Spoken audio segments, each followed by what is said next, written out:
తెలంగాణ ఎన్నికల సమయంలో అమలు కాని హామీలు ఇచ్చిన కాంగ్రెస్ పార్టీ ఇప్పుడు వాటి అమలుకు ఎన్నో తంటాలు పడుతుంది. ఉచిత బస్సు, 200 యూనిట్ల ఉచిత కరెంటు లాంటి పథకాల వల్ల ప్రభుత్వానికి అదనపు భారం పడుతుంది. అయితే ఆ భారాన్ని తగ్గించుకోవడానికి తెలంగాణ ప్రభుత్వం ప్రపంచంలో ఎక్కడా లేని బీర్ల కంపెనీలకు అనుమతులు మంజూరు చేస్తుంది. సోమ్ డిస్టిలర్స్ అనే కంపెనీ మందు తాగి మధ్యప్రదేశ్లో 25 మంది చనిపోయారు. అలాంటి కంపెనీకి ఎక్సైజ్ శాఖ మంత్రికి తెలియకుండా అనుమతులు ఇవ్వడంలో అంతరాయం ఏంటో అని తెలంగాణ రాజకీయ వర్గాలు ఆరా తీస్తున్నాయి. ఆంధ్రప్రదేశ్లో వైసీపీ హయాంలో బూమ్ బూమ్ బీర్ ఎంత హల్చల్ చేసిందో అందరికీ తెలిసిందే. కొరియోగ్రాఫర్ రాకేష్ మాస్టర్ మరణం అనంతరం అది మరింత ప్రచారంలోకి వచ్చింది.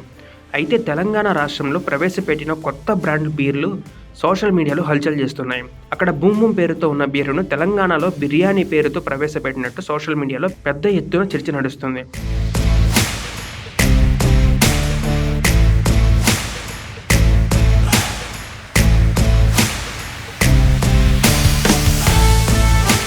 మద్యం ప్రియులకు ఎప్పటి నుండో అలవాటైన పాత బ్రాండ్లను ఉద్దేశపూర్వకంగానే మద్యం కృత్రిమ కొరత సృష్టించారని ఒకవైపు ఆరోపణలు వస్తుండగా అందుకోసమే కొత్త కంపెనీలకు అనుమతులు ఇచ్చామని ప్రభుత్వం చెబుతుంది.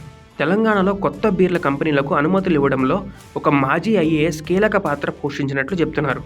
బీఆర్ఎస్ హయాంలో ఓ విభాగానికి సెక్రటరీగా ఉంటూ రిటైర్ అయిన ఓ ఐఏఎస్ అధికారి ఇటీవల కొత్త ప్రభుత్వానికి మరింత దగ్గరై మద్యం పాలసీలో చక్రం తిప్పుతున్నాడని తెలుస్తుంది. ఓ డిస్టిలర్ కంపెనీలో కీలక బాధ్యతలు నిర్వహిస్తున్న కొన్ని మద్యం కంపెనీలకు ముడిసరుకు ఇచ్చే వ్యవహారంలో కీలకంగా వ్యవహరిస్తున్నాడని అంటున్నారు. తెలంగాణలో వచ్చే కొత్త బ్రాండ్ల మద్యం నాణ్యత, అమ్మకాలపై మద్యం వ్యాపారుల సంశయం నెలకొన్నది. ఇటీవల బెవరేజెస్ కార్పొరేషన్ కొత్తగా 5 మద్యం కంపెనీల నుంచి 27 రకాల ఉత్పత్తులకు అనుమతులు ఇచ్చింది. ఈ కొత్త ఉత్పత్తులు మద్యం ప్రియులకు నచ్చుతాయా లేదా?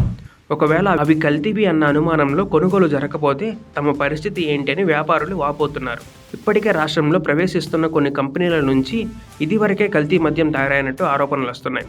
మధ్యప్రదేశ్కు చెందిన సోమ్ డిస్టిలర్స్ సంస్థపై అనేక వివాదాలు ఉన్నాయి. కాంగ్రెస్ పార్టీ కోసం ఈ సంస్థ ఎలక్టోరల్ బాండ్లు కొన్నట్టు మధ్యప్రదేశ్లోని పలు మీడియా సంస్థలు బ్యాంకు ఆధారాలను కూడా బయటపెట్టాయి. బీజేపీ, కాంగ్రెస్కు ఎన్నికల ఫండింగ్లోనే ఈ సంస్థ కీలకంగా వ్యవహరించినట్లు తెలుస్తుంది. దీంతో ఇటువంటి కంపెనీల నుంచి నాణ్యమైన మద్యాన్ని ఆశించగలమా అని మద్యం ప్రియులు అనుమానం వ్యక్తం చేస్తున్నారు. కొత్త బ్రాండ్ల పేర్లతో కల్తీ మద్యం తీసుకురావద్దని వేడుకుంటున్నారు. అలాగే తమకు అలవాటైన ప్రముఖ కంపెనీలకు చెందిన మద్యాన్ని, బీర్లను అందుబాటులో ఉంచాలని డిమాండ్ చేస్తున్నారు. మీరు ఏ బ్రాండ్ తాగుతారో ఈ వీడియో కింద అయితే మాకు కామెంట్ ద్వారా తెలియజేయండి.